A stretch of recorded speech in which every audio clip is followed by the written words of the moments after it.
Hey everyone, welcome to this week's edition of Title Scoop. So this week we're talking about foreign language documents. I decided to talk about it because ironically I've had this come up several times over the last few months, and it doesn't come up a lot, but just thought it would be a good topic to go over what to do, what's acceptable, what we need if we have a document that's written in a foreign language. I know that probably seems a little odd, but it does come up, and I've actually had it a multitude of times in my career, so thought it would be a good topic, especially because some of our agents have been reaching out when they've had these. So a foreign language document is exactly like what it sounds like. It's a document that's written in a foreign language, not English. So as a general rule, they are generally going to be valid between the parties.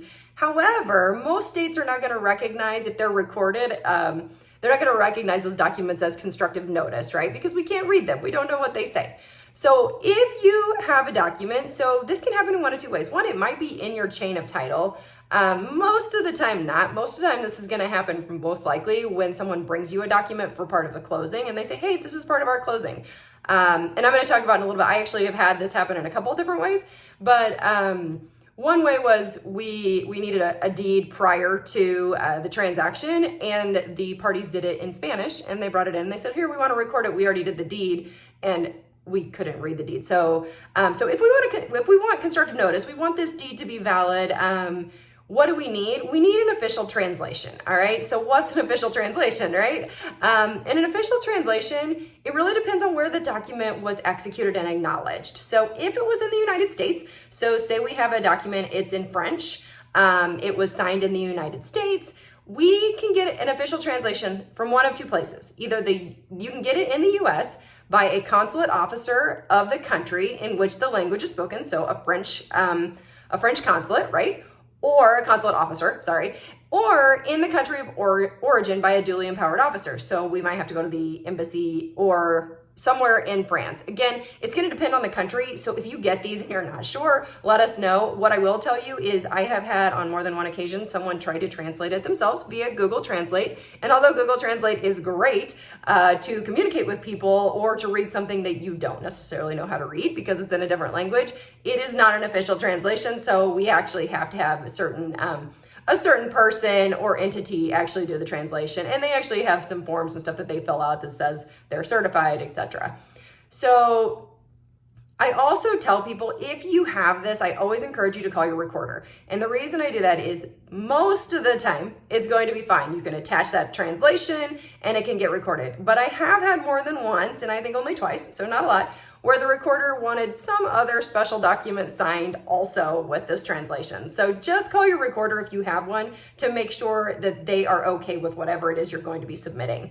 So if the document was executed outside the US, so say they were in France and they signed this document in French, and it has a foreign certificate acknowledgement that is actually compliant with the laws of the state. So say it's an Indiana property and it's compliant in Indiana.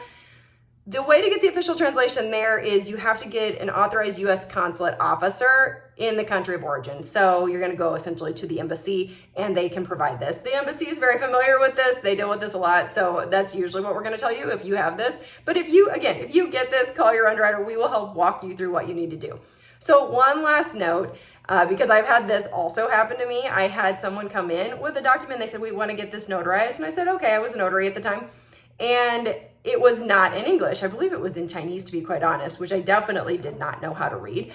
And they asked me if I could notarize it. Well, in the state where I was, it was actually not illegal to notarize a foreign document. However, there were some caveats. In the state where I was, I had to be able to independently be able to translate that document. I couldn't use a translator, so I couldn't use the people who were saying this is what the document is.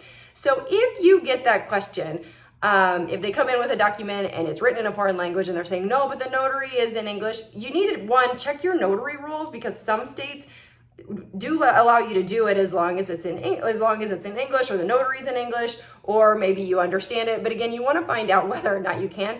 I would say it's the best practice. If you don't understand it, I probably wouldn't notarize it, but that's just my take on it. And that's how I always did, is if I didn't understand it, I wasn't going to notarize it. So anyway, just wanted to let you know that, because that does occasionally come up, and I wanted you to be aware that you might have to take a couple extra steps to make sure you can actually notarize that document. So all right, with that, we're going to call it a week. I am actually headed out on vacation this week, so we will see you guys next week. Have a great week.